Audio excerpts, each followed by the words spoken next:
Hello and welcome to day 2 of Unsourced World's Christmas Carol-A-Thon. Last time we looked at one of the weirdest takes of Charles Dickens' story, so I think we're due for something a bit more traditional. Let's take a look at 1951's Scrooge, also titled in some territories as A Christmas Carol, directed by Brian Desmond Hurst and starring Alastair Sim. Now this Alastair Sim version of the novel is one of my favorites when it comes to just general vibes and aesthetics. To give some background, there were a few nearly contemporary to the book adaptations made, but only like 1 or 2 survive, and the rest unfortunately are lost to time. Now while even though the 1951 production clearly isn't one of those, it's in the 50s, I can't help but feel like it has a tone and feel of what the best of those could have been. And I have to credit a lot of that as being due to the production quality and directing. Now what I'm about to say is not meant to be in any way disparaging or taken as anything other than the highest of compliments, but I love how dingy and corny this entire movie looks.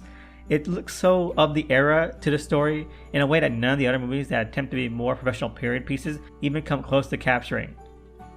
A lot of that has to do probably with the fact that it's legitimately an older film. It doesn't have the budget or the advancement technology. But even then, it's still not that old by Carol standards, and it's pretty far removed from the actual period the book is set in. But yet, the way the acting comes across, the sparse and murky nature of the sets, and the simplistic nature of the effects have this homespun, homebrewed quality about them. There's no frills here. Even among the adaptations that strive to be more traditional, this one has them beat in the one arena that people don't really expect. Feeling genuine. And I don't mean genuine in terms of sincerity, but genuine in this being a production. I'm sure this had a budget and that it was put to good use. But this doesn't really go over the top of trying to give it these flourishes that you see in a lot of these films. It lets the story play out so matter-of-factly, while never letting go of the artifice of being a film, that it becomes completely engrossing.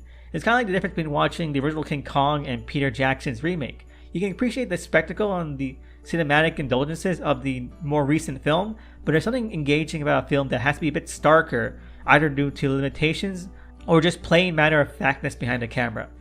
But let's break it down even further. Alastair Sim is just wonderful as Scrooge. He has this madcap and manic vibe that is rare to see in a Scrooge adaptation. There's this wide-eyed energy to the performance that gives his Scrooge this incredible sense of vibrancy, adding a necessary and important amount of momentum to the story that can be a little bit stuffy in this film. The fact that this movie is so formal works in its favor by having this really sort of ridiculous character dropped right into it. Taking a story you know, but adding a unique, or at least really seeing humanistic twist on the lead character is quite ingenious. It's really quite fun. I'll talk more about this in another movie in this series, but the way it frames Scrooge as being capable of mirth and humor only highlights his reliance on coldness and cruelty, like there's a refusal potential kind of inherent to him. As you will likely see to be a trend in future videos, when it comes to these more traditional adaptations, there will be a lot less to talk about. Most of them use direct quotes from the book for dialogue and narration, so there's not that much to go into without a lot of repetition. I mean, how many times can I say, oh, and then Fred made fun of his uncle during a Christmas party? You know?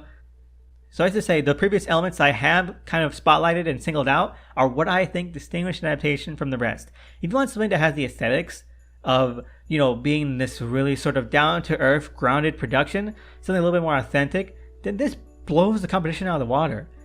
And with the added bonus of a stirring and eccentric performance, it's genuinely fun. It rides the line between something that you would put on because you need to watch Christmas Carol, and also something that you put on because it's having a ball being a Christmas Carol. 9 out of 10. I really enjoy this version. It's probably my favorites. I have to rank it in my top 3 or top 5 Christmas Carol adaptations. I want to talk about it. Like I said, not much to talk about in terms of explaining what you probably already know about Christmas Carol, but I think Alastair Sim and the way the film is shot and handled really do give this a whole life of its own. But let me know what you think. Have you watched this version? Are you going to watch it? And leave a like, comment, and subscribe. And see you again for day number 3.